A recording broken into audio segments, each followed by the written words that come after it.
made by the previous speaker does not bind other speakers, including myself. It is important to point out that in the present matter before the House, the notice of poll is available at the Electoral Commission on all the 275 constituencies. I have duly taken note of the notice of the poll, and furthermore, no member in making comments to the statement made to the House by the minority leader denies these glaring and notorious facts. And so, what is my role in all this?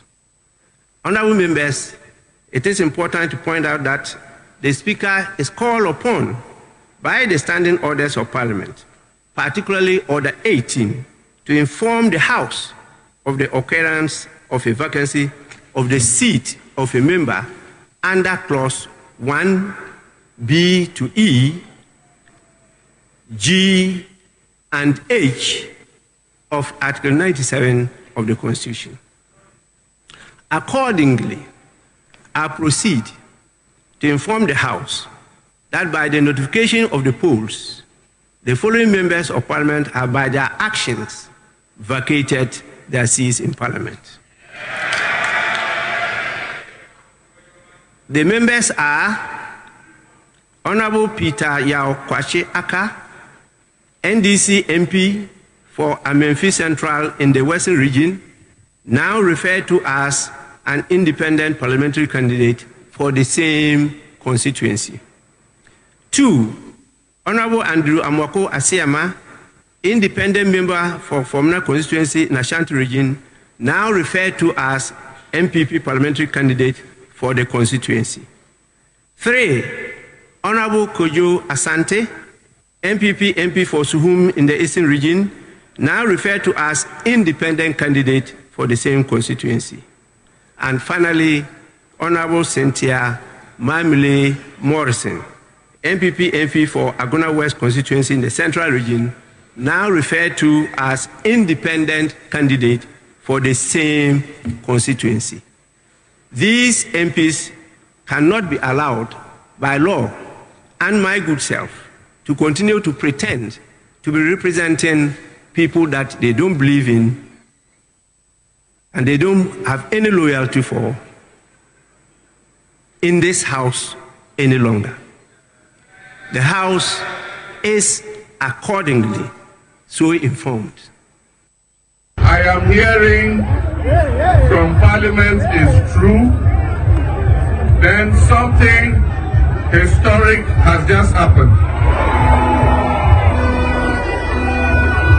The report I am hearing is that the Speaker has declared 4 seats vacant. Of the 4 seats, 3 are from the MPP and 1 is from the NDC. So if those seats have been declared vacant, then it means in the life of one Parliament, the minority has turned to the majority and the majority has turned to the minority.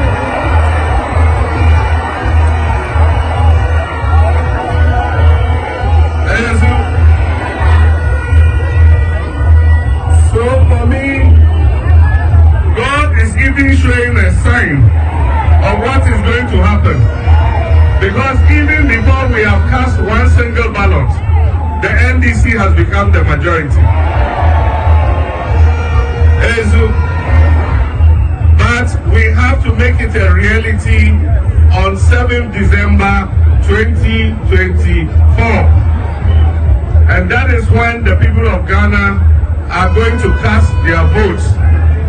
And I know that 7th December 2024 is going to be a watershed event that will change the course of Ghana's history.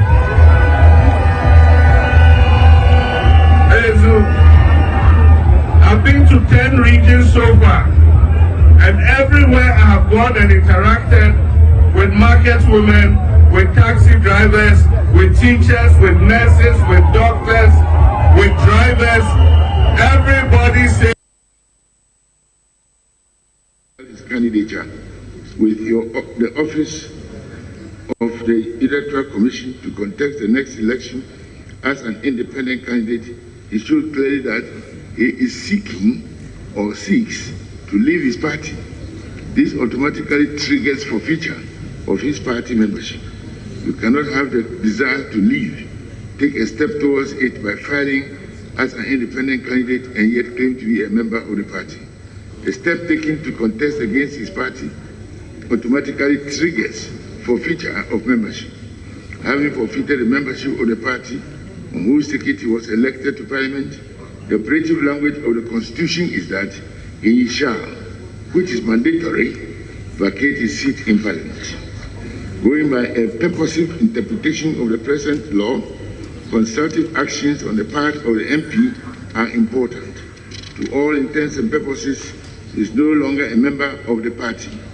He has pronounced himself publicly as an independent and has filed his papers to compete against the party and its official candidate as an independent on 7th December 2020. On that occasion, this current parliament will still be sitting and operating as an official parliament of the Republic of Ghana. We shall not have a situation adopted freely by any sitting MP where he or she will be campaigning openly against the party that he or she still represents in parliament and yet ridiculously stands against the party. No purposive interpretation of law will allow such ridicule to prevail. Furthermore, after 7 December 2020, when Parliament is still in session till 7 January 2021, how does an MP operate both as an elected independent MP and at the same time an MPP MP if he should win the election? This lacuna of a ridiculous situation is not what is anticipated under the 1992 Constitution. In the circumstances, Parliament it is determined that the conduct of Honorable Andrew Amwaku Asiama amounts to vacating his seat in Parliament. Accordingly, we bring this to the notice of the Electoral Commission for the necessary action to be taken in accordance with the law. Signed, the Speaker.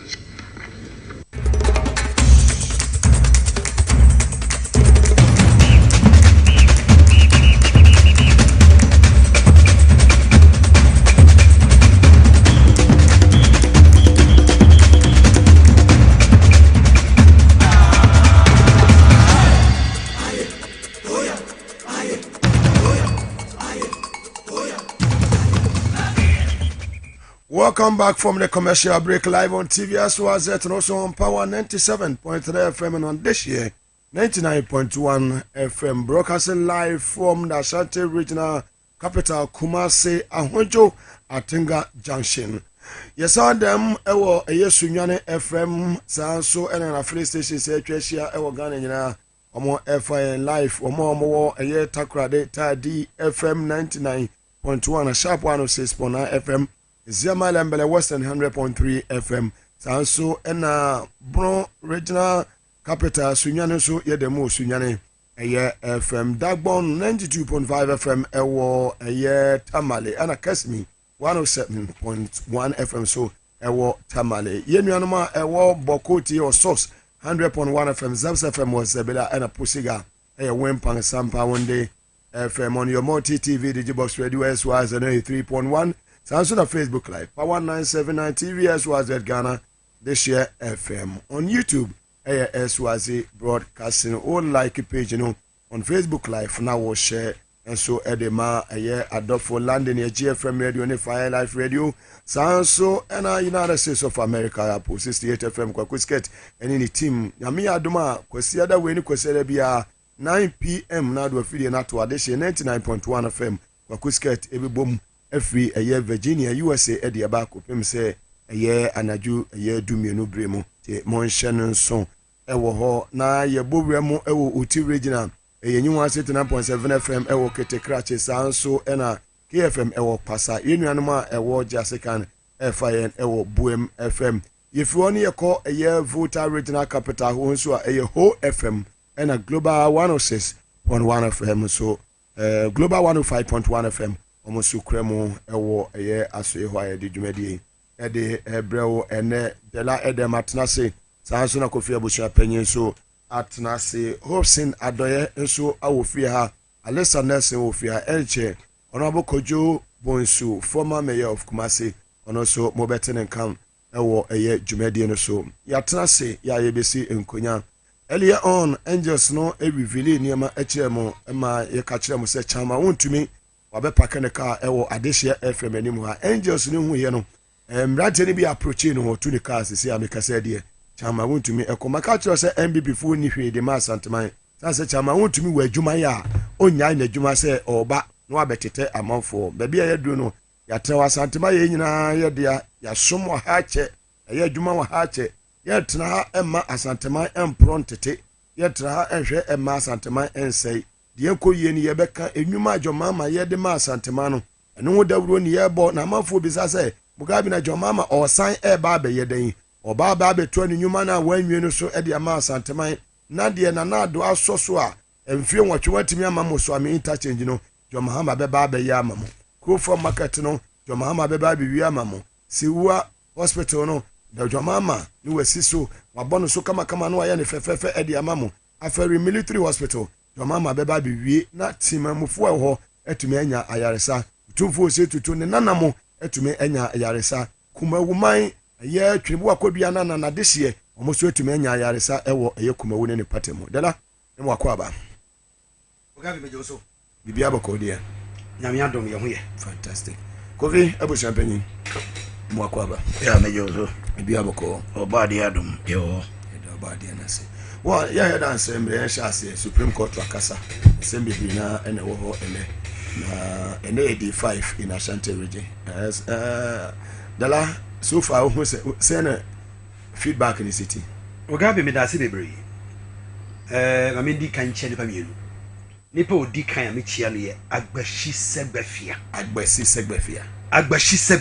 champion CEO champion chief CEO de CEO no champion CEO ma me kyia Agbashi Segbafia Agbasi de toso mienu ma me kyia Uncle Abraham Kumsi champion man Ghana Federation of Labour wɔn general secretary ye kyia no me ne abusua panyin ye kyia no pa ɛne Mr. Eric Ahianyo ɛne Eric Ahianyo senior brother ɔhene ba Benie Prince Minka wɔn nyina wɔ Power FM Eric Ahianyo ne senior brother ba ɛne ne senior brother ba gate no ye kyia no nti Uncle Ahianyo Eric Ahianyo ye kyia wo senior brother ɛwɔ ye entrance ya se ye ne di nkɔmɔ fɛfɛɛfɛ wɔ so kyia wo ma me kyia Kwame Nuchuga ɔwɔ UK ne birthday ye Saturday ye bɛyi nti Kwame chia Mugabe yaba Kumasi ohun sɛ ahonkeka ɛwɔ NDC mu na kɔsoro bebre Andra subi for ba constituency for ba ha wɔn chairman yɛfɛ no chairman Yevu wɔn treasurer yɛfɛ no Mr. Kuma ɔne ne nkurɔfoɔ nyinaa ba ha sɛ wɔfa sɛ wohwɛ nkitadi a wɔm ha wɔn yɛ nipa the way they are united ɛwɔ entrance no a mani gye hu bebre ɛne ɔmo parliamentary Nana Jekum ɔmo parliamentary candidate for Subin constituency ɛda ɔmo ase ɛne ɔmo adwuma ɔmo yɛ ɛne nkabo mu a ɔmo de yɛ ɔmo adwuma yɛbɛ Kumasi obakasi yɛ nsuo hyia anasɛ nsuo nwunu egu nipa so wɔ ha ekuro no ma yɛ din yɛ sanse nkɔ yie wɔn a mo nim sɛ nkɔ yie sɛbi aban na ma wɔn nsa esi fam MPP aban na gu wɔn anim ase pɔtɔɔ enko yi awia we die si wo ye entrance no na ɛha me kakra sɛ wontumi ɛyɛ chairman of the MPP baby a wodru die ye fi sɛ nka sabi ɔde nyansa bɛyɛ adwuma kakra ma wontumi yɛ wo mo kɔ one of the finest schools in Ashanti region Prempe ɔno pɛ ɛna wabɔn abro so ma ontumi nka basic English obi a wakɔ Prempe school Prempe college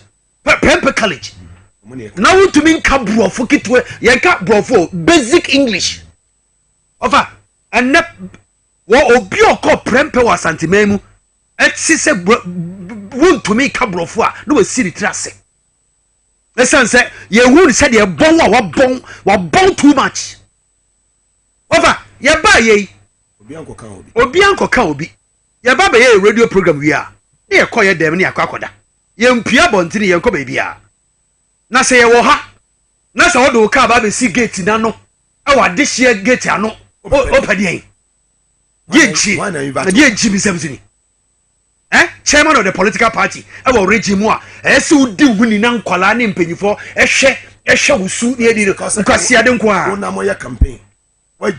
by now MPP ilusu MPP party no atɔ nsuom ɛsɛ by now wokɔ na wokɔyɛ campaign wagyae campaign ɛsan sɛ wagyae campaign sɛ wanya galamsey sika agu kotokom ewie wapake watu ka ba besia Mugabe ne de lam ade nti na wabɔ wurem kɛse ka wabɔ mbɔde na wabɔ wurem nka waba beto sɛ data ne ma waba beto yɛ wa nsɛm hunu kwa wakɔ school a still wabɔn waba bɛɛ kyɛ ma anya sika still wabɔn gyimi nko a adai deɛ no political party also pɛ fufuo ɛna obi so pɛ banku wo pɛ fufuo obi pɛ banku ɛno so force wo pɛ party A ne pɛ party B what's your problem? So we do not have the right to sit on a radio station and speak again because you are the chairman of an MPP in the region.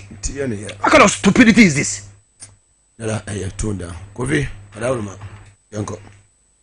Yeah, Mugabe. Muna na mwasi o mede sana me wosu. Angels ni reveal ya na jamide me bom. Menchia, men 5 days na menchia production team ne nipa unim se me to be na regional executives ni pieces ne no umaya dia papa ne all the executives no. So far so good. Ne mecha 3000 so. Menchia David Dakuji is the regional deputy organizer. Cecilia Shefie. Cecilia na Jojo.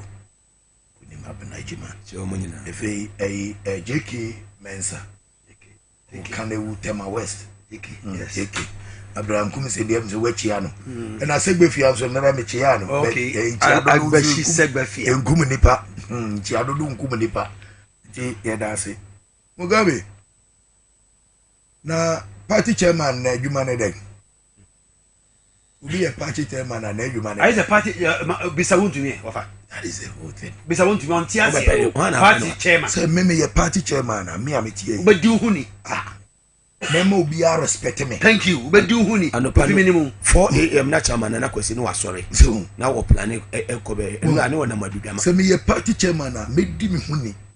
Also be a party chairman na enye responsibility kitwa na da no so. The whole Asante region. You are not even a constituency a regional chairman. You are regional chairman. Meaning the whole 47 constituency under you, and you control and taking a decision for this constituencies. The cabinet ministers, everybody is under you because the PCs and the MPs they are under you because you are according to you the boss in the region. According to you, you said you are governor of a Santo region. Yes, you are the governor. How does a governor behave?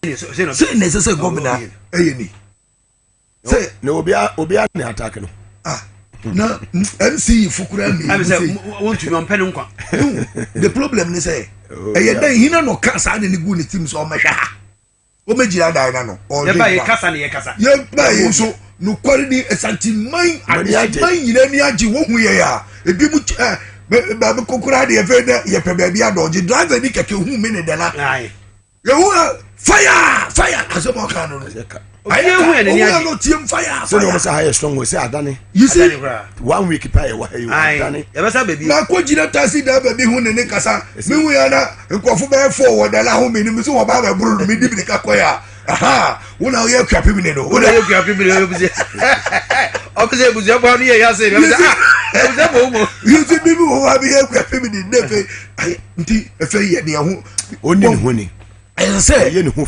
see MPP for am Asante region Asante mine muna ye na mo kasa yi mu chairman region we pa mo ko yi chairman region we wanya obi ase we you see sika ntumi ya de nyina ayo okay ani ti dia kan say I say din ketia kan say be o say school pepe jimi obi a wajimi no we ye ne dan na Yesu Kristo bai no Yesu bai no osa yare osa ni fry osa kwata onyan obi a wewu jimi obi anu wa wajimi a Yesu san yare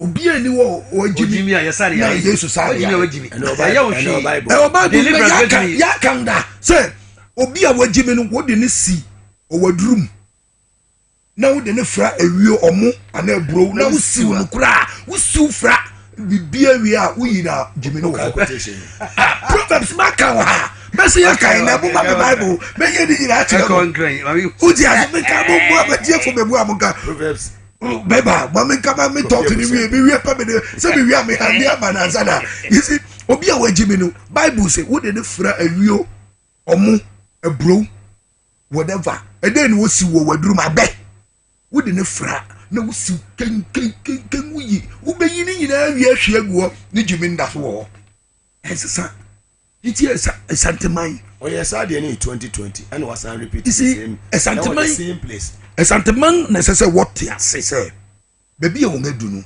onipa se ense so di won so and odi won anim na mo wa anim de fu you have a lot of educated personalities in the Ashanti region because ebre akọ school papa wa ha ebre ye won adwuma.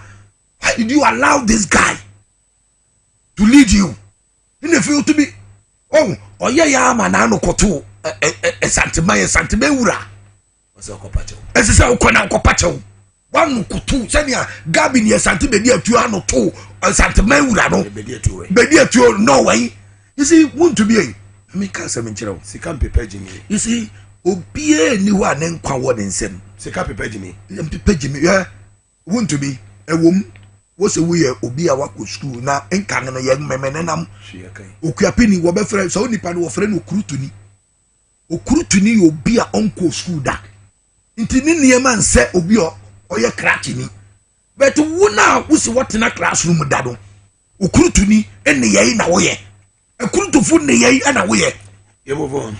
Medase.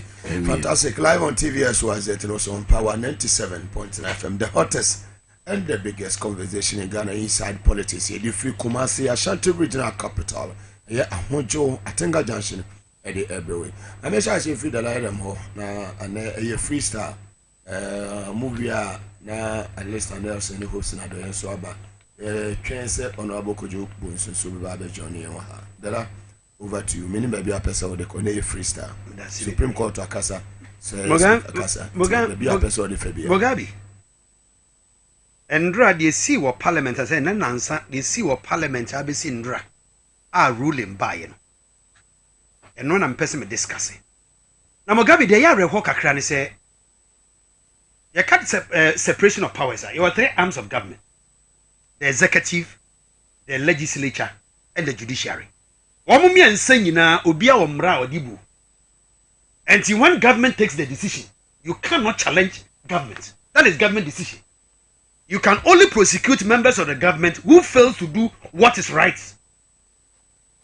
Now, when cabinet takes a decision, it is cabinet decision. You cannot punish any single individual.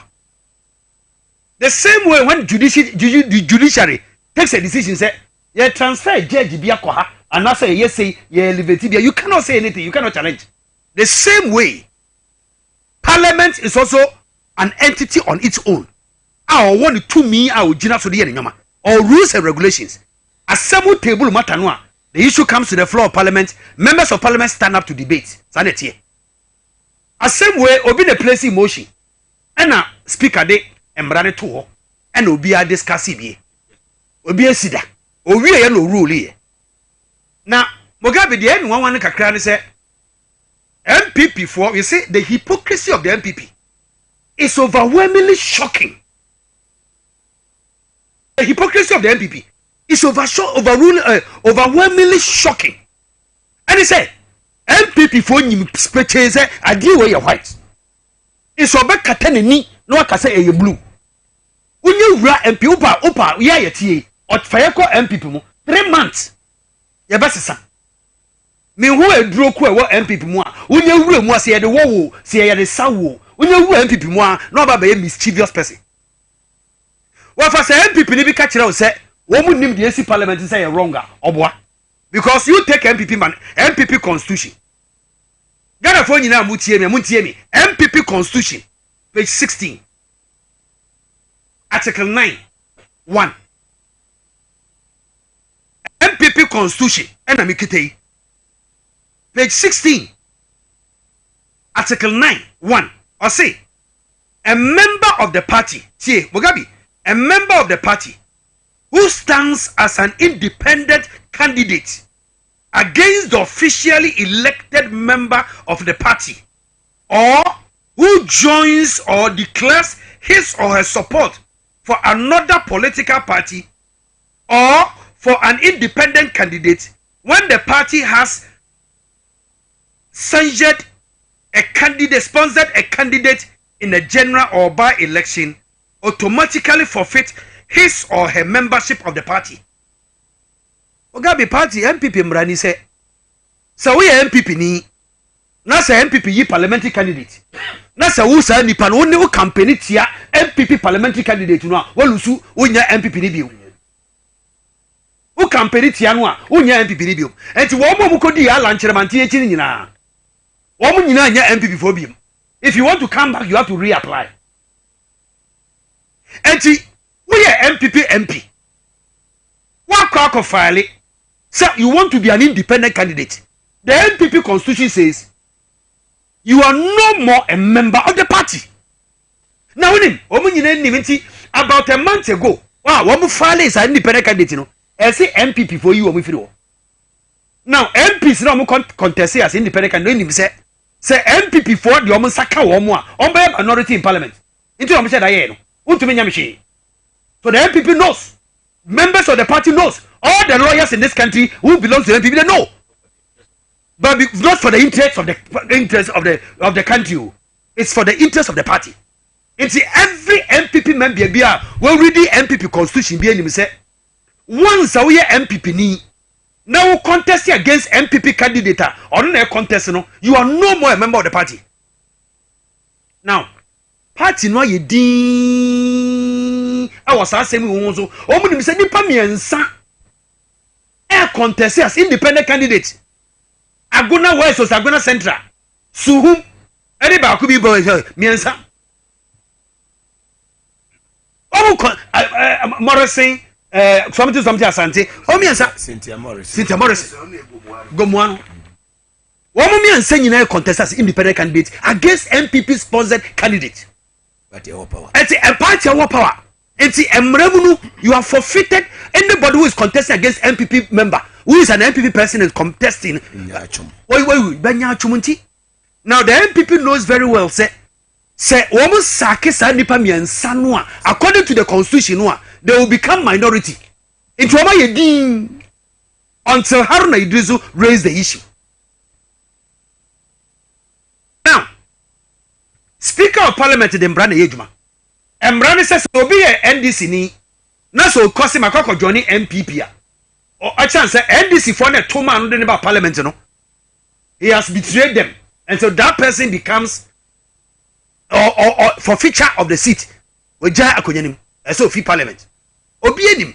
Aponyo mark no a Endra oye bibi ti say akwala bi open breast milk. Endra di oye obaka say akwala ye ma no nufo no onom who di oye or a child in the candy shop akwala wo na kokko wura shopper ye ton tofi okoha no okoha onum mra no oye lawyer ni onum say MPP constitution no some crofo are no more members of the MPP. Now speaker yes say okay ABC 2020 we know the MPP no na chron krata de bre speaker of parliament say ye nipa ba ko ye member of parliament for me na wa ko contest as independent candidate enti party ni wo free mu e na mo chro de bre speaker e na speaker Michael Kwei gina so no say it is how dia ya declare the seat no vacant papa no ko contest ye e say wi ni ye no wi ni ye no abusia say wo ye party ya wonim nyansa de ese nkomo ye ne say for me na e say o ma papa no contest as independent candidate. The party will not file any candidate in Formina. It doesn't come up papa no. Oma esiama a contest as independent candidate. Nanka MPP for and yes contest or file any candidate to contest him. It is already no winia. He comes to parliament to come and work with the MPP the same way. Meanwhile, since the MPP are going to file independent candidate, you know, about the register and say or your member. And no contest election in Formina. it means a one. We are independent candidate in parliament. But what about the catch? You say, and now we contest on the ticket of the MPP. It means you have forfeited your seat. Lose seat, you know. Now when I got with them, Mraya Juma, separation of powers. President. I'm free. Now one, there me say, there me say. There is one NDC member. There is one NDC member of parliament. Okay, home. On one kasa babo, on tiaba bekase. On him said the moment or against our contest against NDC, no, we losing the seat on him. On you be ampremo. On one the share that's what we call independent candidate. Second deputy speaker and so babo says on him. On you said him. A siama so him say or file on the MPP ticket. On you said him say why boni on him. Into one in him. Now MPP for say. The see 2020 no ye speaker free hono speaker ye esiama free hono o share omunim na wo share da no man kashi say o ye mistake MPP 4% they want to justify what has happened today. It will say the Michael Cray here you wrong. Hey okay but me say MPP for some ebusia sebunim said the Michael Cray here no enye that time no die ntina man ka ho hwi etwen ya ema papa no nya twom obi ankasa ho na ya di bone na mogitu mu ne munum say I wrong the oye e wrong nsobo nyina mu ye din anase afei ni wa ya se etua wonwonko wa etua duem nia otena du fochie ase bi brofre no se wano fo a obi a otena du fochie otina du for cheers du brofre a wano fo a na wano afo fantastic otu fo a wano fo MPP fo atina du for cheers so e di brofre e na wo ma no afo e na wo mo to so afo na efia anyumre de soldiers mo firi mago no ma ba be se mago ni lawyer chum no mo nyina ba ha lawyer chum ase wa ha ezina abigail ko bi no ena mago so wa ha omo nyina awura abawura studio no ba kira yen ya ba mo nyina kwa ya da mo de awon fefo ni nyina do nyina ka ba what fantastic who obroya mo re confuse say mago de nesasi wa jaminti wa matema ka wontumi bepe ya buli ba pak ne ka wa ha yenim de oba bepe wa ha o tete wa dwane kona enjes ni okruma wo betima atake me I'm untouchable. Yes. Fantastic. We're happy to see you. We're happy to see you. You're live on TVS was it and also on Power 97. Kumasi aye there. You're storming Kumasi man. You're shaking airwaves no summer. Want to meet me for campaign. He has to come here. For Ghana football we say BBI ededa na kwemo kama cross yanko na BBI so etimi akọ kama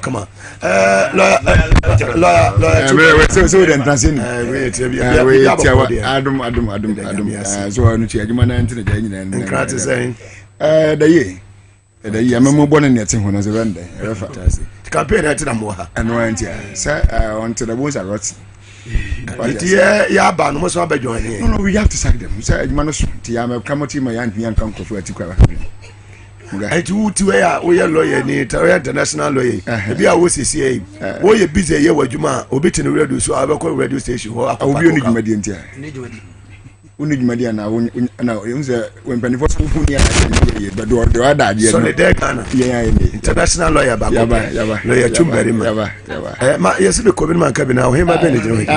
O hima na awa ba wo ka. Ghana nyina you are live on TV. Wada ruma within Medin the patience ado. Patience ado, right? Ufra Accra na buy. Oh, okay. The campaign na do abi pema. NDC no. 24-hour economy number 2 months antima. I just say ba ho fini na omo NDC mo. Ba bia slow so obi ameche wa wi. Na be to was. Si hono so biem. Me say bia me say NDC for ma ho fo nko a. Ba meche slow so. Adin na wo che no. Na say chia de say etimi che obi a. O che no say chia obi a. Ma unya hu mago nti wo che slow. Ma wo ga de say me hu mago nti wo che slow. Ma wo me yama na mago tumi ni keke. Wani ma mo akwa ba. But you would Delphina, from Accra. Yes, I'm from Accra. So why are you here this afternoon?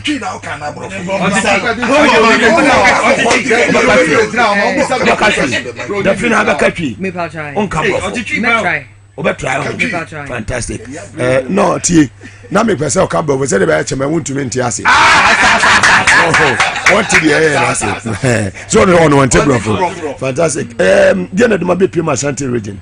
Why say opposition campaign. And the woman's wing in a Nasaka woman's wing and Doctor, you want to say lawyer to marry my own, so okay, woman's wing.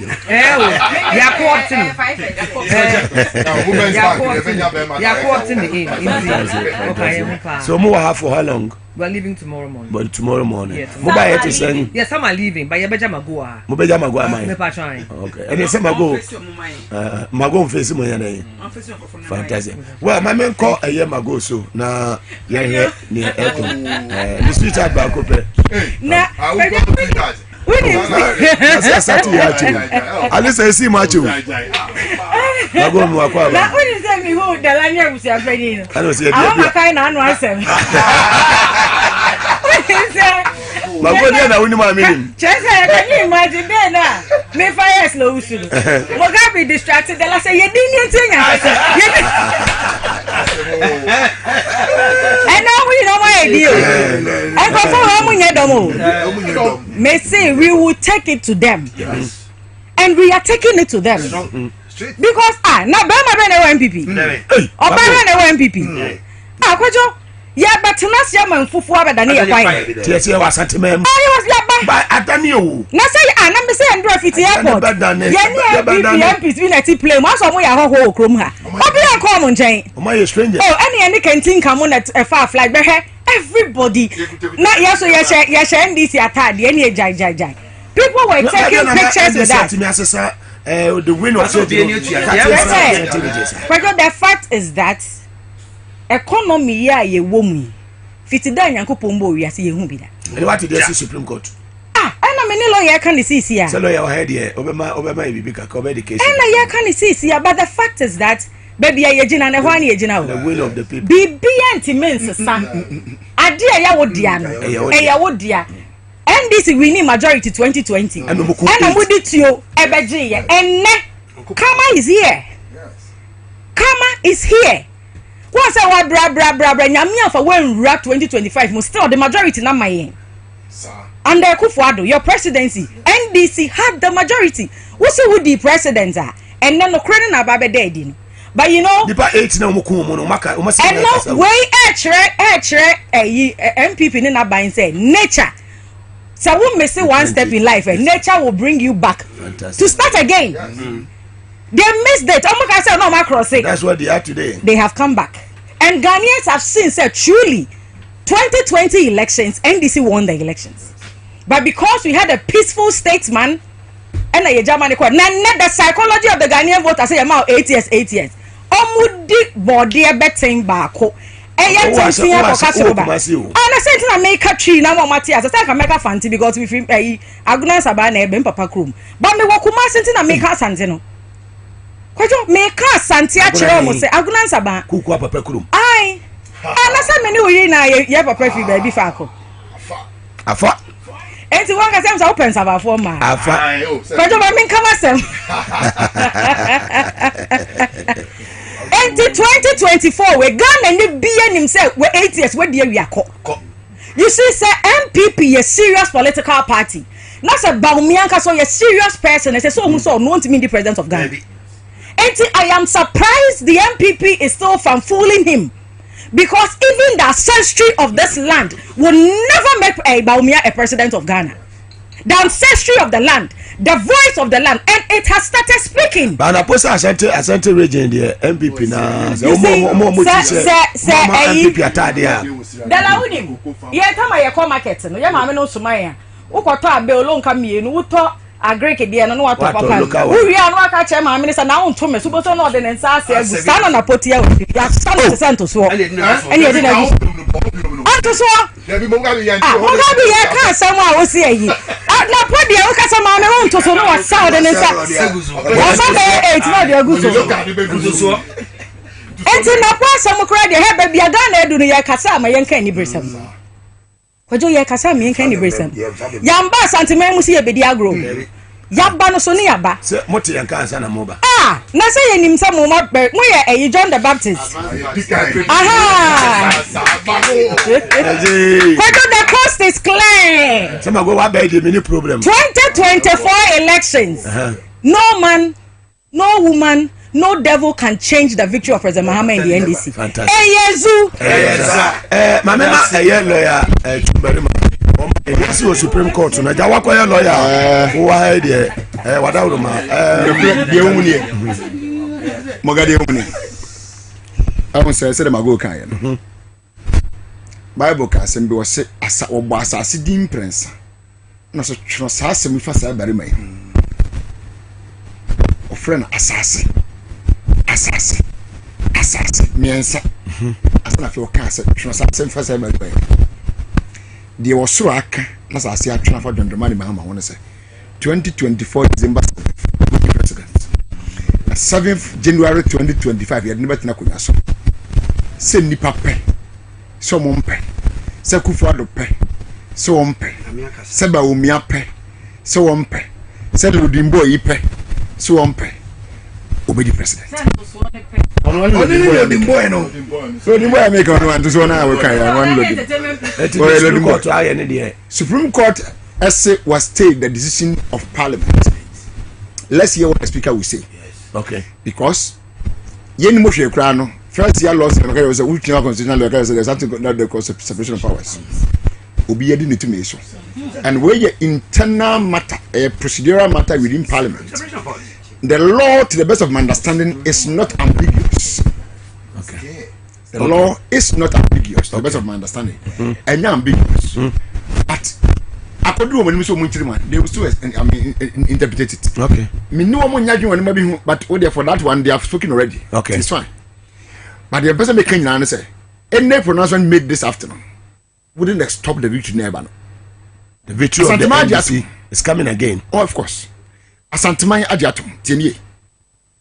Asantemai adiatum. Se change ba. Of course. Omo beto aba sesem. Mugabe. Kumasi minini wa how? I know.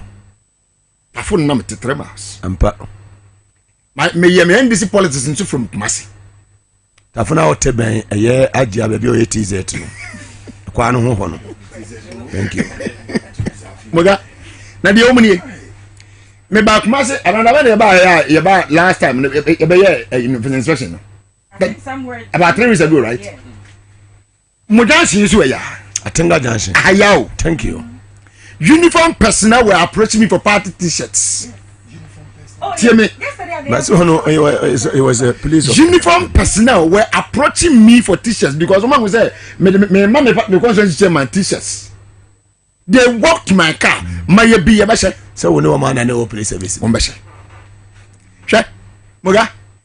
Enso yiriwa ehoma nyina yiriwo so ya dan enso yiriwa na ne homa nyina yiri ka se ne homa na de se enua ne homa na uso mo ne nya ajonsa na dokro de batu am people no so they can do anything physically and spiritually, but I'm telling you they will be shocked, they will be overwhelmed. Make try back wo man pisi back me say ambulance you fi enchen because you may collapse. Oh, but they know they are losing. They've checked out. You collapse. They have checked out. The shock that you get. So mo has to prepare. They know. But we are friends and colleagues there. They tell you. Everybody knows sign of catch. Everybody never sign of bed 3 months ago. What was sign of Oko? 10 DC ba. We are in. My mama we are ready there. He is more than ready. And Ghanaians will experience what you call governance. And they don't you. Human rights. Wait, human rights. Anyway, Ghana for experience what you call governance. Amamu papa. Amamu any dear one any tea for mamu. Amamu who peer bonte, you are proud of yourself. Amamu who do baby now mind dear. You speak it with pride. And no, and you can want some. And the thing when they one and the thing when you open. Mine the pedia thing when they. Your tongue yento. Your go to Nebinto. And no now. No. So what I say? And it's in Asambetia. Me say, 2024 elections. Muga, and no runoff. I'm telling you, straightforward. And one touch. 2024 is one touch. And non-turn China also. Everything about the election is going to be heading towards John Dramani Mahama. What do you know that? Say political party are war power. Na enipa maakum miensa. Ese ye contestate sia yen nua yenum sia bon this one name gina name. MBB 2020 it was only one. It was just a same up. Yeah, for me now. How come this time the same political party no I move from 1 to 3? There's something wrong. Something is wrong. Yeah. But you see, one mamia wu anom so wada. Into one dan ho anom nuka and you say one pre no court here. O say Ibia no madwane court Supreme Court. Oh, you see, going to the court is not a problem. But the court and we are migrant interview TV XYZ. Make us be say I will be very shocked if the court make a pronouncement that will open a floodgate. Tini, I will be extremely surprised if the court makes a pronouncement that will open the floodgate. Say a be say they can be switching, crossing campus anyhow. No, because that is not the intention of the framers of the constitution. So what exactly? So what you say here? You know say one more a cover sa part na dwene ho say ya mpesa busa pani bet na obi dwuka bet man ska ka say watone na begina ha ana obi na wo say to one more esuma proposal no sorry I can't say asante right boafo asante no munum say na the proposal wajiri very well. They knew it and they decided whom they want to send. They sent you there on the ticket of a political party, not independent forum. Abena constituency no or not by the one answer. Yeah. So what I say, but the independent person didn't win. Even the NDC candidate didn't win. They sent a political party called MPP candidate. So on them. Penizes mo banyansa for. Yeah. Yes, one mountain. Mago. Prejo. Ti be share. Me wa head here. Ana to baba be fam ne. Martin. Live band be but. Take good care of me, okay? My microphones are on. All the microphones are on. Very well. Ade we amanyina wo cry do. O me nyina we.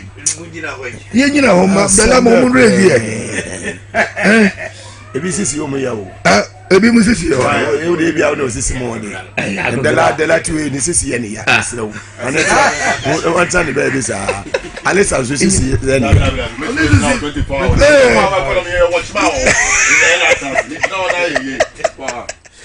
Well, that is mama. One and our floor. Dela. Mugabe me na me wo floor be say me di ma me conclude ko. Okay, very well. Me kan nyina ne say. But I hired. Baby I me ya kakra ne say. MPP for the MPP for who say eya fun wo mo pede bi o mo ko Supreme Court. It seems as if the MPP using the Supreme Court as a tool, as a political tool. Senator so babedu. Mami ka se me chiro. Woni ma do kuti MPP for sacking Hope Senator. Obana Obabeka. Obviously, Obabeka just Hope Senator support Alan. One constitution was violated. And the member of parliament akwa yet file as independent candidate. Uye ya. Wo se ono de ne bo dwe. Enti Hope se ba Obabeka sa wa de me ya akra. And it's a dent as MPP for the Bonnie Kakra near Genico Supreme Court. MPP for your Bonnie, when they want political expediency, they run to the Supreme Court. And the Supreme Court will give them leverage. Why is the MPP reducing and tarnishing the image of the Supreme Court like this? Over here, MPP called Supreme Court. Say, Obikita birth certificate. Obikita birth certificate. On to bank of register. Obviously, Akwaba. Supreme Court 12 ewo patasi. Who be them there? Who be them there? Who be them there? If you say you see 2012 min ko biem. I say MPP call Supreme Court. Say Obia Okita birth certificate. Ghana for the man no. That person cannot use the birth certificate to register. The Supreme Court upheld this. Because of political expediency sake, it reduced the image and credibility of the Supreme Court. People now doubt the Supreme Court. the MPP has gone back to Supreme Court again when there is clear separation of powers. Say, Parliament has its rules. The executive, they have theirs. And then the legislature. Parliament, the mraye do rule Parliament na yejuma. Says our Parliament, that's all moving from A to B. And Mrano say you are no more a member of Parliament. MPP for who yape ye Dominica Supreme Court say Supreme Court ye I didn't say one now boy ye no ye guase. Why is the MPP always using Supreme Court for political advantage? Yes, the Supreme Court. Separation of powers. There is something we call separation of powers. Mr. Godwin, the Speaker of Parliament cannot come to control the Chief Justice. The Chief Justice cannot control the Speaker of Parliament to do what he wants. The Speaker of Parliament cannot control the President because there is separation of powers. And MP before somebody goes Supreme Court. Yes, sir, Supreme Court. Yeah, your money will choose from the door politically. Because I see no reason why you place an injunction. So much suspended. Almost suspended. Says speak and suspend this. I will not say some of them are ruling on. I don't think say in my own imagination. Me feel say yes, speaker, the Speaker of Parliament respected this decision. You cannot place injunction on the court. On Parliament. In the Parliament, Judiciary is now telling Parliament, don't work. Let's read it well. So it is just like somebody ruling say the presidency should not work. Stay education. So yes, decision now taking is he about the speaker? Yes. So be on the powers. Yes. Why? Are they? Dada. That's it. So brap nyamba. Abusia metrase na me. Tell I want to me hope say about. So what the kan aba ha abetete ha ko. Say hope say aba. Oh, wa be flash ko. To credit to addition FM ni mo ha. Baby kan Kumasi na I want to me anya baby and talk credit say Mugabe ni team amba nti ye bra be pie mo ha. Very well. Mama hope say na there. Whatever madela o wetimi atena se mama abusia so the live nti o wetimi atena se na hope say bibi abako de oh nyankopɔ de adom yen very well nyankopɔ de adom yen na nkrate say mo na ofi nyankopɔ adom eja wie ya be 2 ya na belande na de dikan mena asante mayase fantastic yeah. Director of Special Duty said the man movement for change. That's right. Fantastic. Yeah, better. And I bet you the entire will free MPP for you with thank you. Young yeah, we know two phones so. I say, Satimano. Glass Alan Cohon, fat, or Sherman Munyam. Fantastic. Me to promo baby. So, whom yes, ye. Now, me hope say, Abaha won't met me. Or Sherman Munyam or two for Yankopo in show.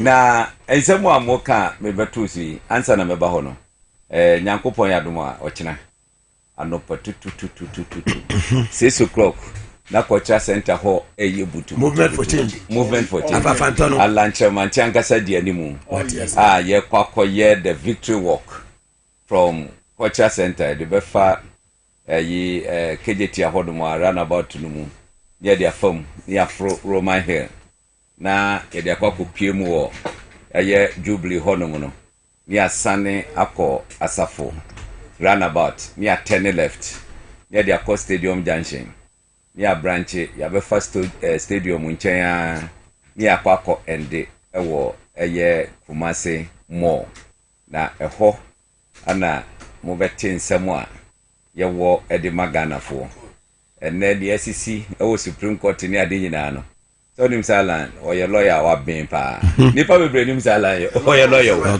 bebre nim bebre enim o ye lawyer pa am say come to bar 1984 wow any ade ana satam na sen so mo kwa enwo mo same okumu nyina na enwo mo ye come to bar am say that me middle school is it form 1 or form 2 yes eti achepa wo hwe be bia metifia duru ya Uti say waya adwuma che ni law firm so aya adwuma abọ adwuma pa dollar man say adane Kumasi boys ya adane Kumasi Alaji say do go send me fanchi am. Omo hwe wo ho. So there nationwide baby. I see. Radio stations. Ye che omu nyina. Radio stations 37. Alaji. Nationwide. Say do agongo. Ejuma station here. Thank you. One there wo ho no motive frɛ. Hey, are you okay? Bibia you okay? Ni ade ade. In fact, nyankopɔ nhyira no. Ene omo a eya no omo. So we be at this FM I be kuma say eya so kasa. That's right. Thank you. It is average here. Ni e ka nyina ne se ekina no obia emra. Na ekira ye timi baby ana obia timi baby na do propaganda go mo dia to ayi ma hu se MPP for we tese ye miss west kai from me ma say na we akwa chocho nyoma bi ana memo from Yami to Hopsay ayi work na ebe ye no sika se ni e de mamo ene ade amesehwe mo ti bom ana you see wo nim ade no kra mpo ye me ye one people no ye kasi ye yes adoma ye man ye clean achi abene this year what you say ye man ye clean hu a won doubt na ye me ye mumu a me work ye omuye e ya Ashanti region for na organize work no enye national work na me mabam in fact alaba ha say ya wadi be say 18 days so say dey ni na no me ma kuma si hada no voter no yet me ko voter ma start Greater Accra a me ye Greater Accra. It is our organization or more year for China. May input say grandim enim and me buy more members number who a channel bigger a quizman. That's right. That's right. Yeah. May input say enim. It's a day Anna Yami Baye Mumu you can say memo at the abase sikase at the support bullet was some magazine was forget you me say omadane minority in parliament me say omo kosro bafom omo ye minority Supreme Court akasa o I know there was a stay of execution I don't know doesn't mean say asem ade ni ho sir Mugabe me no be di asem be di for ni ebua me yi ni asisei beti ma ko say me kwakoye stay of ye can execution said e be ya me de betututu me nuama bi ene ade eti want to grant stay of execution I know doesn't mean say e for na me di ye no ya people free ho ya people free ho that's ho ya people free ho that's taro to majority na me say MPP for mu ye nyatwom wa MPP hope say o me say mu ye nyatwom look me am eti hey me a living testimony to this issue exactly. Now, offer MPP Constitution Article 391 was say o ye member na se o ko support independent candidate and na se o support party fufuro and na se one kasa o ko contest as independent against the party's sponsored candidate you forfeit your membership automatically. That's MPP Constitution. Eti hope sinado ye that now ohini too ya Boabia Samoa Boniface Abubakar Sadiq ye nipa 4 yi because he say omo hu say ye call alanchemantin program na omo nyanyi ye ka dey say omo fra bera kra o na omo nyanyi o ye call sa program ni bi pe obi anfle ye message say ya that say meti wadu mo mi birthday twe ya you be free party dum ma forfeit me membership now we no man go support candidate bi o o mo ngasa fale o ma jai o fale it automatically no we jai party no na wonim ne eji o mo yesa me say sa selective justice we nyakopon yes odo na ye the king of justice sa selective justice we nyakopon be punish MPP severely me na make acho o jidie me na make acho asantema mu na me say Nyankopon be punish MPP severely. Why? Say obi ebo obi asum na say wrong ah. Adenti na the next person be obi asum de o say on de e fine. Eti emfa duro nko twitwi so ma no de em punish no. Ya menko independent o. Be say me support obi a ye independent. But me no me peni panasem. Me interview no ga me say me peni panasem. Ba me MPP ni mo party no mu. Yes, yeah, that be ye hear wom and ya pam ya pam babia samwa former general secretary of the party and ya babia sama former communication director former MP and former communication yes Boniface former minister former MP na obi ani one point the di minister pav different portfolio say body face obi ani ho wadi regional minister wadi minister wo baby ahodo zongo ayi eni ade which as here na mo say omo support no ya yi omo adi na we mu no omo de omo file against the candidate party na sponsor no odo de ye massage no yakupon be twaboka the national executive committee of MPP yakupon be twaboka hopsi na kase me na make a chew we say yakupon be twaboka na ka twa na ode be mo no omo be we poto e wo sa elections mu edu ho ketua na yakupon be obi yesa obemo ada hwiche mu oh me ti hey o de empire wo ka obi be ka se wo dwa wanum fa ba bia opebia kokoye ni opebia ye wo kro ma sei wo be hu ehun sunsanso wo be hu sunsanso me dia na gina hey wonim ni etimi ye ni pa ka se onya no ka se obeye dia don't try yo asante mantemu messages amanfo de ban si mimisa say die pa na ma okodi alanachi wana ebisa sa ayi no opanyi bi na de ma me na ye pe obi a krom ha when it comes to public policy krom ha why na de no ho betoto Alan at age 9 no was secondary school odi 22 years no was general manager of USC department at and Unilever those days enura ada mishia bi was it those days only Alan father for a one here wunya bie no because no na hwe sa you no na so it is a opebia kra to akwa yi a eja wo de fa no so ana won say those days no na control price ni ade timi ba ene ade eti na di pome bre ene papa no afadam for say de be hom benya bia no wa ye adwuma from that level look Ghana highway why na say United Nations asumano essaying Alan Chamantin obi ani ho 1994 Nelson Mandela free prison obeye ye kan say president no na amrofo na dioma no so ache opekwan on be restructure wo economy no said ye beye be ma before no so entrance said ye beye o so betimi abede o nkrofo no openi past 7 amoma beboa Onya free America, Europe, the seventh one, the only person from Africa was Alan Kojo Chremantin. Alan Kojo Chremantin. Wako bedi and omwani jiye. And you feel on say no, omumeye and wako back and wako bedi Enterprise Africa, South Africa. What the bedi millionaires ever hodum. Koma de boy papa bako wa magno kwanse ya wo money din. Kasa preko. O go through Alan. Empretek dipa bebre wo krum ase ya say sikafo bebre wo krum ase ya omo go through Alan Kojo Chremantin and Empretek what trade wie no amount grant say $200,000 enya dia oba betua ka biom the bo be make sure say wo ye wo tutu ne maye ama company na grow African countries baku 13 Enterprise Africa wakoko bedi ye crazy esikafo in those countries she ala election awoko yo hu enka odini sabo ska we say anu otugu na amanfo efa ba woni bibi nipa ba ku bi be supporto kakra bi adechi ye Judiciary for be 51 on office we go we G 7 years there we G 3 years back 5 we G say ni ya whisper say odiska kokomala Oh.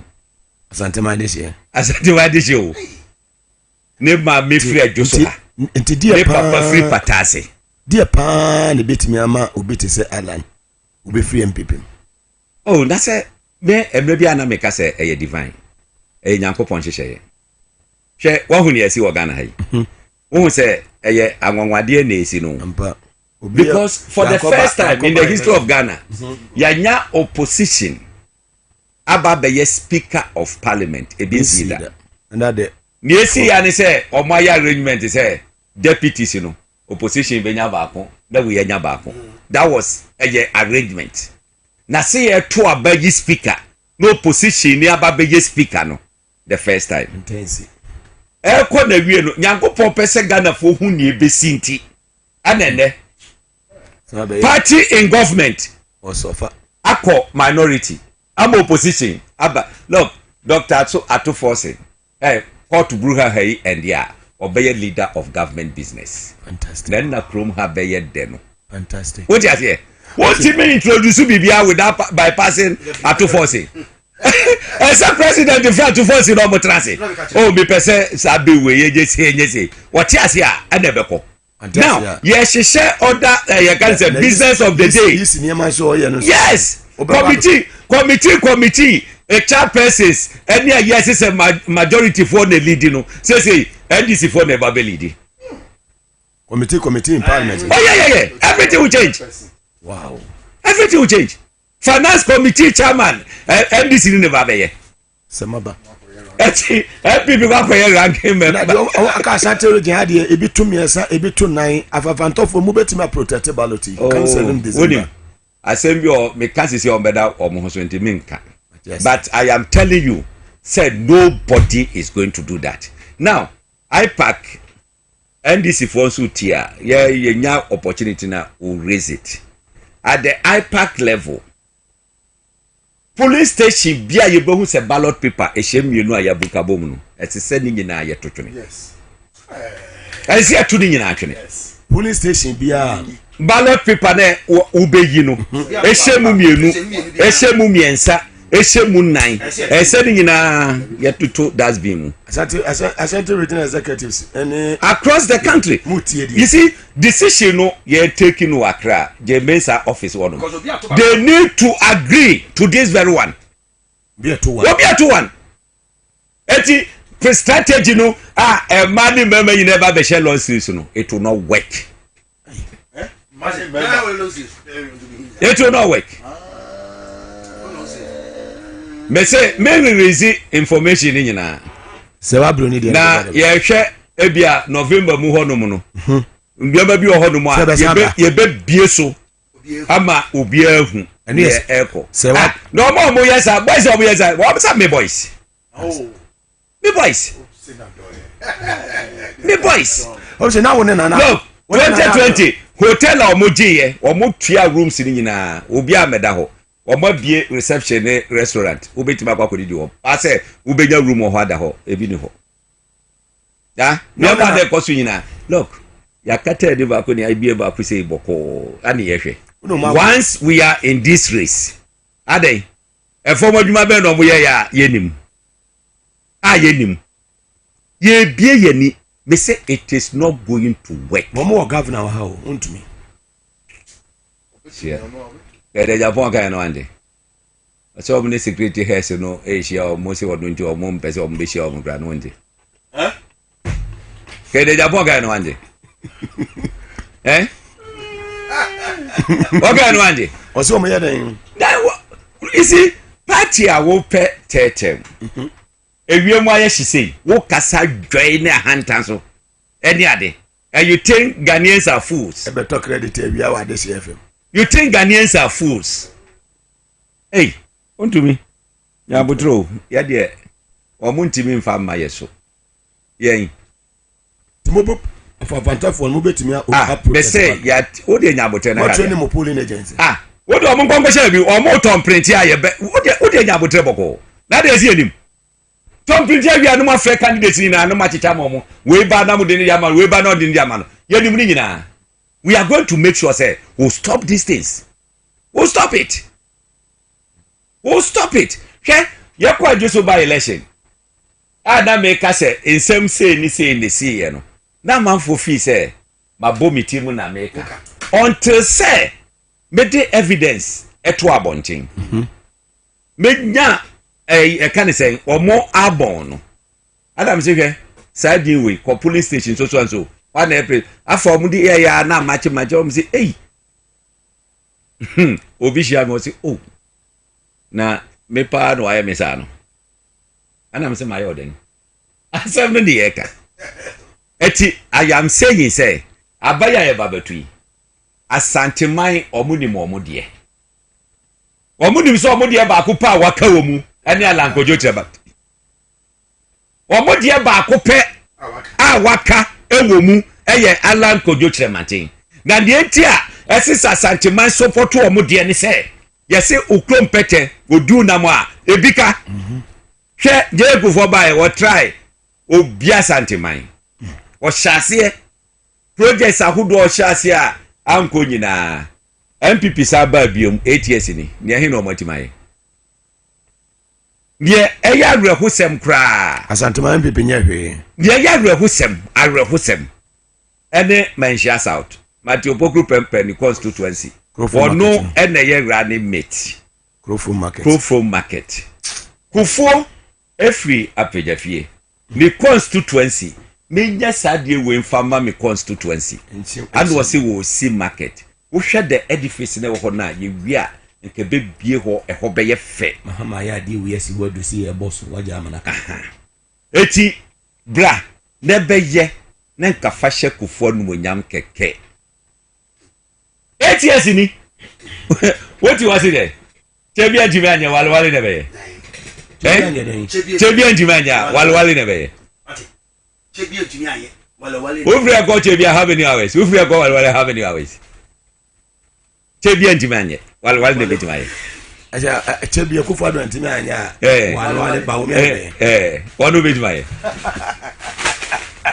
usina do ye obi begumi chebi antumi anya look o se chebi antumi anya walwale ne che abaya ya tui adanka obi frag na mamu no owo mu a comedy na chidin because me so me pese hobie no do chebi a unya so wife a dedam wo be browse 24/7 una menshi a unya bi wo be danya bi kufu adukuru wo fa kumasi a wo be danya bi unya bi wo ti ase do ma ye chebi ye go as far ta kwasi ye nyina o chebi nati mo de munya bi enye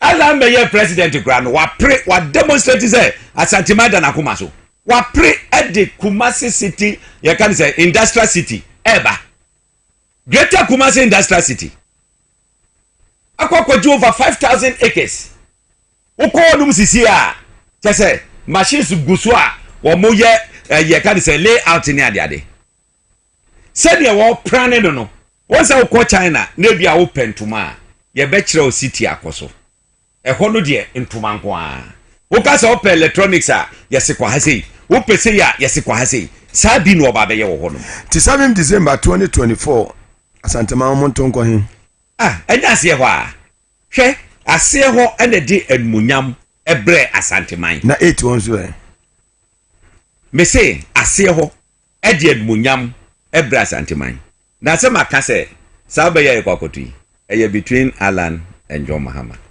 because ye beto first round be wie no na ba omi ada third wa free eti round off no e honum ada nyangopo agwagwade no beba matter get say in Ashanti region between 35-40%. Ne say di agro NDC so pe be na Alan campaign no ye no NDC pe 35 ana mo so mo pe e ka ho afo 70 na nka ye no ho mache smaller parties no ne no mache would you say what you mean 35%? Me see ye me kokko pe bibidi o baby any ade just say nkranse do ho me say omudi o say asantuma be sesem mato akọ one direction akọ who said this time on besem akasa for any o mo besem no krom ha womo adwuma pa esi omoni so eyedwadie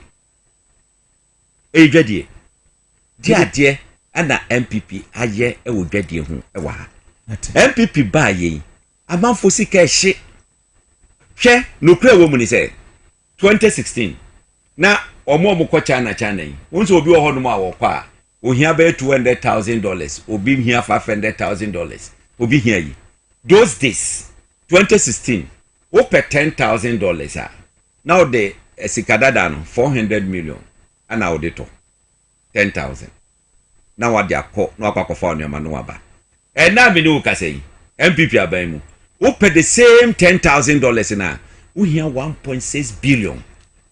As well as 10,000. 1.6 billion. Hey, now, a Jumana wo ye no. Wo yes, so be ko wanim. And that's how yes, say, we be catching.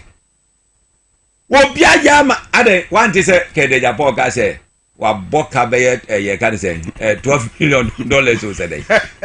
Because of exchange rate. Wa boka. You say, we are there now, the mass anti-mine. I'm expecting free a year channel program no any about to a babe to 7 December no. Yeah, catch a mass anti-mine. Yeah, no, can say, Japadia no baby muka. Yeah, baby mukakra. Regional commander 8 year. One in the team operations near the other. One to me. Meeting the akoso. Hey, almost say, Ombema, Yancrophony Baba Beja enter the Navy. Na, Omasha that too. Two or monfa monipa but two on short no more creative confusion kakra yagaze Allah what there to trust mo bani ade na me ka obi antie me tomorrow I will take over the program obi bia be ye be chichiro say na ya mark TV for ni na the camera be si so obi ani baby out wontem ho yenim party awodom what you say thank you be say before you be move make your announcement watch me la na yen chini pa no chini jira ho ye ma camera me take no ni afi ya hand over e dey ama police ye dey to abonten a ye be hu baby a wo free ni ye wo ye ene ni e kai ka ho e to dey tra hodom no mu mpianpian watiko sebra na wo be hu se dey tie no na wonim before say ye be ko no asante man muna mukita MPP na MPP ba power no ye ka gold mo wo gold saying easting for ye ka timber mo wo bi saying easting for any ade eso so ye den ana forest reserves ewo Ghana ha ne titru asanteman mu na akufado etimi transe eche emra on the quiet say no yetimi madi papa ma no kokwaye no mu ekokotu gold hwe be say companies na etu gold wo sa kwaye no mu nyina no mo pa mo mien kwose o mu nyina na investigate o mo ne hwe say ye for companies a won say Japade book no o mo 332 galamsey companies ewom galamsey companies 332 companies for there. I don't want na Japade no here for there. This a company no omo there. It is a company ni atutu omagu kwaye no mu no. Omo say ye kwaye no. Eti ugre fi se wo de wo fi se wanyin enche ebia obewu akọ na oma ene wo mama wo nananom no dachi edi asem ana omomeka dachi wo fi se de ene wo betima kransuo bia wo pe afra brotraba galamse ni de omunya atu na enya atu kina adinti na wo eya adinti na sese adinti na so mo adinti na so mo tutia wo mo no won dwini nipa no ho sika miria wo tenkran wo tikumase na office oh ebi our pipe you okay and you know you are not affected by the rivers na oboa Mugabe me obi a me peduane e fe na chekepa akra me dipa oko lembela metimi di no a whole week wow na nejina so mo ye every western region eba ameka say eye element etinsuo no mo sade ye sa aduane ne dia ba akra no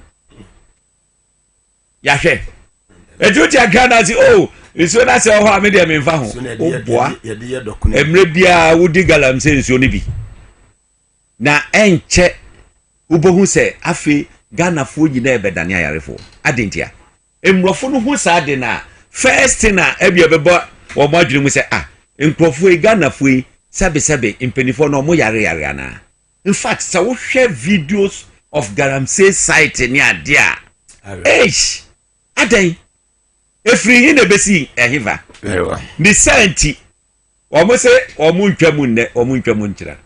Hwe eye total disrespect to Otumfo. Aden kwambeso. Napo una ofra himfie. Otumfo di nanu atum say opie ncha galamse ni ye. Otumfo say ohina obetena se amia tu galamse wo ho wode wo asem. Ona na say omo nya ntu nde omo nya tu kyira. Ba omi adwene no waka no. Ayu afiye afijase. Wase omo nya nne enja kyira. Media ote ede Mugabe ode say yeah okay o free no but asante no ne wo me emotion haya ne wo good me de me family me say ti say won't me mo ote edin ayua ahefa efo na to ayu say abedipele ayu abedipele o free hiva boga man yeah so ne de no tamalini ni mpata eti obi kaso oye asante ne ne friend ayua oso ani de o mo de ne ba ti say de aye bia omo de ne ye dan obesomo ti o say nako eti say Otumfo kasa na ba betena honum kasa yenja nne yenja china you should tell you yenye abusua mu nyinyimu but me make just a yibi keke na manfo ntimi ma biase so ho ne eti no eti de ne ye ka gina ne say yen movement for change for abaya ye babatui ye de enim sa Ashanti region Alan wanya kra no between 35-40% de obenya wono wo ya santini pe wono ananema look ye ka say wo ya santini a e kire say o ma mi free ha ne maame efri adwoso ana na po maame so free ne maame free adwoso na po maame na last grad obi ka say sa ala ne maame gra me say jabra ayi after woni ayi na so okoye yi wo ayi mi na ko no mo ayi ne maame ye adwoso de bapi asanto ne papa efri patase ha ayenim oni bia na po maame free na po maame me obi ka jem so free Sierra Leone I don't know o se maame fo se ewe sa no obi ka jem so free Sierra Leone dipo ka jem so asantini penny pa o hafa minutes o free Sierra Leone ba ye no ana chese ya se okosomo kakra ewo baby ana pa ana ewo mu ana oko Eastern region no ba nti baby obezi e na pechi honum no okokotanta ya na akoko yayi so ne je no dipo ka jem obo a ani na me so me bo a that's it. Yami asunje kan wish you good luck tomorrow. Me wa say up to Monday ntino. Fantastic. Monday e be banse yakọ. Be la che se wontu me se waba so person obehu dia. No problem. Me wa town. Thank you. Me wa town pa o. Ya na homra. Said there odo fi se wa waya do ho no. O hu se obi awaya do ho se no. Thank you. I like that. Obi aboa no ho. Obi aboa no ho dia na. Obi aboa no ho. Say self defense. Obi aboa no ho dia na. Start with 74*10# now send the mensa kan me be 3,000 Ghana cedis on the show. Ya dan wa kofa aboa fon krato e won kran ene ye na filling stations aka nyina na yaba. Ya ba de aka nyina no. Ya be san e de ato amoso. Alista wa ha e na Kofi Abusu apanyin so e wa ha. Fellow countrymen,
omo wo de wo Eastern Region Okre constituency asadakes nkoma Medi Moses Clinic and Herbal Center almost the Medi Moses garlic capsules the boy the only garlic capsules yeah wo Ghana Medi Moses garlic capsules pebinom pharmacy shop ni herbal shop bi obewa no ubenya bi ato yare bi ha wo say stroke ana say prostate mema no sciatica ne yakeka ho nyina no wo de kodan Medi Moses Clinic and Herbal Center omo betumi aboa sidak PSC kese nkoma omo sanso na power specialist about hospital ba mi ebo anu humodin ye papa say oba fibroid NTT wo components u minimum nyina no obete ne te ede amount yare bi woni paduanum efa wo ho ne yaka nyina no wo de koda ma mi a obetumi aboa wo 0244544422 wo de woni kire ne krabata wo do ni nyina wo Ghana ha obetumi aboa wo ye papa sanso na seda kese PSC nkoma Hebron Hills International School media of the Nsawam Road mo ben media Presby JHS no open school papa de ama oba se de be adache ne besi ni ya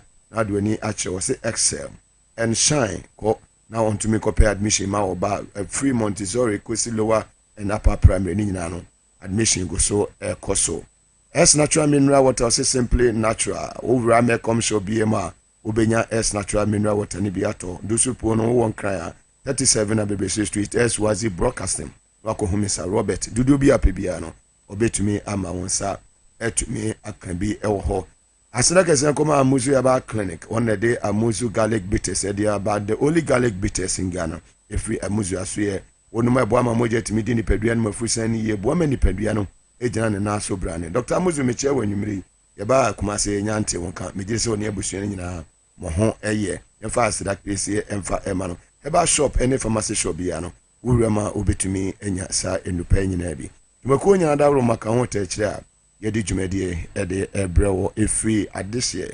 99.1 FM Alisa Trase sanso na besa penyina Trase Alisa mo akwaba yeah Mugabe Maase the divine selection fire yes baby aboko oh you looking good yeah me dance so say Michelle madam for bantama t-shirt was Sunday you are there you call work Sunday me metro bantama MP ko jo adai dapa and about SYZ yeah I know they say I am a member so now I general manager me for power not SYZ anyway for power go be Mzama kwa baby go be family ase yeah Mugabe answer na kono no ye minute in 15 minutes yenche dia kaniti no problem ne o mun say nana no mafo former DC also tie papa da minchiao da minchia list amani you 20 to go until 50 yes yanko 20 minutes to go let me about 10 my list of 5 no I don't have problem I mean I will just sum up if you be o bantama a o tie mprempren me wo t-shirt kakra ede mamo ba nipa tu bedu ha me de be mamo bantama eye kwadwo adai ne dini dapa kwadwo adai dapa me wo bantama t-shirt ntumu bedu ha ntema me de be mamo egu ha sesia na egu ha nipa tu bedu ha no omra no mo magi t-shirt no wo wo do NDC na Sunday fakwaboa kwadwo adai dapa na faboa no me da mose Mugabe me wo nsambeye ebien bi ka ewo yen judiciary hu in our governance system no and our structure no we have 3 arms na sa 3 no ye wo executive if you executive one ni aba yen legislature and our legislation no na efe yako judiciary Bia one that is we call it separation of powers. Bia one blow ni row ahead o play.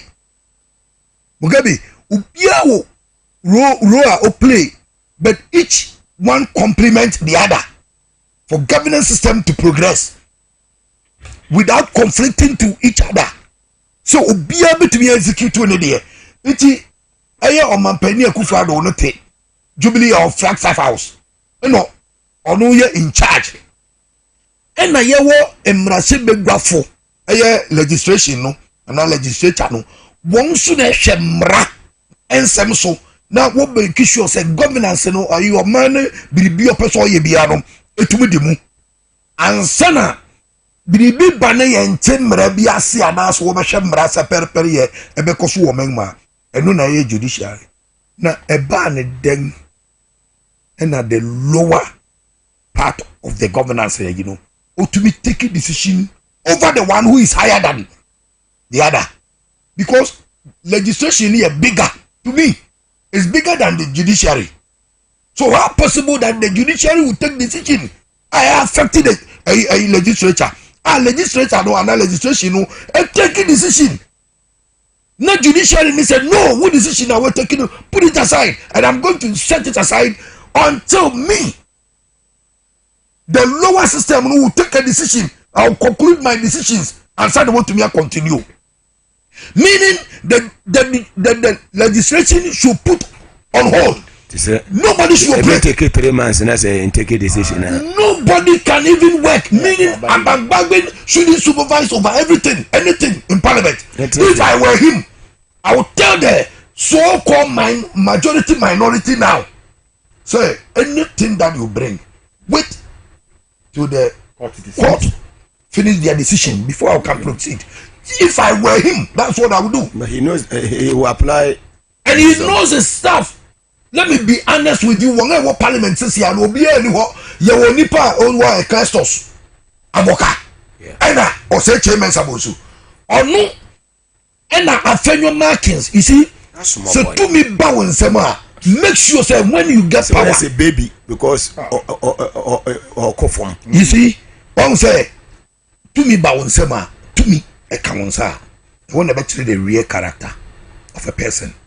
Money, when people get money, that it shows their real character. Afenyo Markins so arrogant. Is arrogant rats. Ono no kodi di asantema muntie. Afenyo Markins no didi o say chairman sabo so ase. Ekeka no nsem so no betumi aye majority leader na say no nto obinyi fi so. And wo yi fi so. And this is the result. He has led MPP into minority. Muntie. Ukuma nipa eje seat 4 na obey majority. In God's own wisdom nipa 8 and now seat 4 na obey and they 80. And sa 8 no one crowd their blood is still crying. And it will be upon you. And that 8 so jamin child no this 8 ama NDC ni John Mama. So be a kwakoto ababi ano that nipa 8 na wo moja gu so koto etia na moja no they will pay for it. That's why the NDC got the number 8 because of the na 8 souls na perish at least compensate them. So what I say tie Mugabe make away na ma bolo tofa na mewie another American biribi wa ha Constitution Article 1 say the la edikan akan we need it now tie na Article 110 standing orders of Parliament. Also, subject to provisions of this Constitution, Parliament may, by standing orders, regulate its own procedure. Yes. So, how can the judiciary now dictate to Parliament and telling them how they should operate? Why? I'm so angry. You say so what would the money have to better if you apart from we discussing be here. I was angry. I wanted to say so many things. But then for the sake of the station. Because you see the Mamina or your CJ no, you shouldn't think so or your law unto herself. You should not think that she's so powerful. My statement being right, and I'm still repeating it. You don't know what God can do to your life within this hour. Enra na minority leader at forcing, not the minority side. Yampong by the close of the day by 5:30 exactly by a majority leader. Justice Tukonu, Chief Justice, your lordship, you represent a lot of people and you represent law and righteousness. Let me tell you, Bible said that woe unto those who turn white into black, and those who call black that is white, you receive your curses and your the anger, the wrath. Let me use that. The wrath of God will never depart from your door. And then that you allow these people that anytime MPP will just fall, everyone say their own decision. In 1990, was say there be a one side no. I don't know maybe coach no. This is my second day. Kendapa Okotu na your kind of 2nd August 2022. Home grounds. Muntie 2nd August 2022 Kendapa. I say if the interpretation of the law filters so much in our favor all the time, people will start accusing the judiciary and will not have the confidence that they may need. This is Kendapa, and he made this statement 2nd August 2022. Let me see. You see, Mama Yankane is here to me. Emere yenin kaso na senia bodua anka na ntweto no saa nso no konfuru kura bodua no enka ne nsem ka akire esanteman esante de hye emere adu no ye ba Monday mo gye yen fewo so ya sem nyina ne se ye ba be ka no kwara akire mo esanteman emprempren a mote so no, especially the Zongo community. You should listen to me. Muntie we Mugabe tie we ye pa Zongo community ye ba me mo so ye but ene me ka kire mo say na kremo na ye nya no na nka oba bedi mo ni ma mo nkrofo so won to abama no no sa kremo na okura buta no sa kremo ni no okura buta o kremo ni na mo ye mo de shi na no Zongo fo am wo esanteman ope kremo ni no okwa asori ya no pa no abaya kremo awia anojo fadua no akwa abosom dan mu the same man kremo fo am wo Zongo senko wo Saudi Arabia ko be twenty. This man does not deserve haram. Haram. This man called Bawumia doesn't deserve your vote. He's not honest. He's not truthful person. You can never rely on him. On him. I'm so pekwe.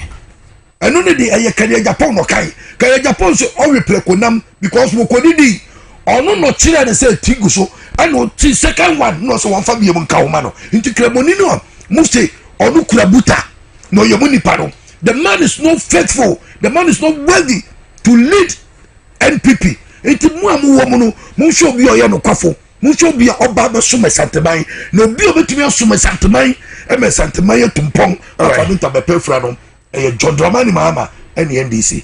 Mesanteman ye damase se muje ye. Very well. Meda say ye va se da kese mfama Dabon 102.5 FM.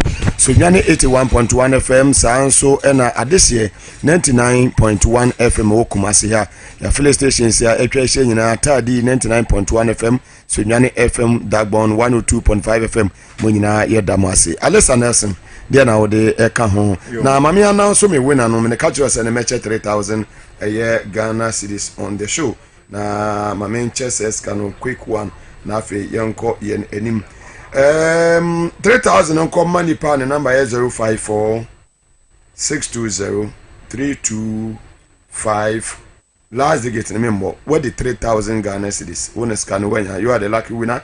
Your number once again is 054 620 325 last number no menya the member what the 3000 Ghana cedis ye the echo free bonto say weekend dey also fakodi weekend. Alista yo Mugabe me da madam for be a friend no Oseboy promoter on no kita Ashanti Warriors November we omo ko no makokun wo US. I wish them well. Ni sika o dia share boxing mo or dey bo ankrofo no emma ni bibi papa emfre mumbra. Okay. Alaji Sihari so say oko fantastic. Volta region could do 1 week. Okay. Generally Olehu happy birthday in command we free air cross a lot so whatever my yo John Jinapo wherever you are I salute you this afternoon. Akunta mine wo ye bieki ama oni we riot forest akosei ho ada tutu ye gold after gold na ko ton baby na wo sorry obi kanokra na wo betano wo awa say o man na dia say o man na japade in the name of Akunta mine no wo kra wo ekukudro na me catch Santiman. There's a clear difference between Wontumi and Nanakwesi. And that is why you have to support the NDC. Osha Nanakwesi life. Now Oye national chairman, regional chairman, NDC. Very attractive. highly attractive young man. He has built himself up. He's honest. He's a noble person. Okaseye nanu yam anana kwesi nyame shraw. Inti NDC form dabuna wo kroma. Monta NDC echi. Na munyai patapafo na mota amochi no. Ye beka no kra na wo abeta ase wo be heden. Enra ye fa kro fom na ye memo. Mugabe da won jo. Sibra manfo ma ebo. Money 24-hour economy ba obekwa kwebo asha wo. David, you have some work to do. And you can Nigeria ma can say about where I con it's about those who think that the country should continue to slide down the drain, or about those people who believe that we must reset Ghana. Into MBA, what is good for the goose is equally good for the gander. Be there Michael Kwemitieno, he says he aired and yes anomoka. It is so speaker to Bagby to air because it is precedent. What you say? Yes, and they cannot come and tell us anything. And the judiciary must know. Because look, attend training me on my way. Go to prison, go and see the number of people who are languishing in jail and have been punished by the judiciary because there's no evidence near the jail in Nipa. What you say? Judiciary, you know, they are not up and doing. If you check what they have been doing, especially the Supreme Court, look at what they have been doing. Their decisions. Now, the head of the Supreme Court now, or no one being seen back being yeah lawyer 1983 no me sure say no number. I'm telling you it will be with the response of Backbin. This is an internal matter. Parliament here there or standing orders a guiding or precedents a guiding. If they are taking a decision, who tell Bontin go into the house and go and tell them not to say execution. It will go on Tuesday.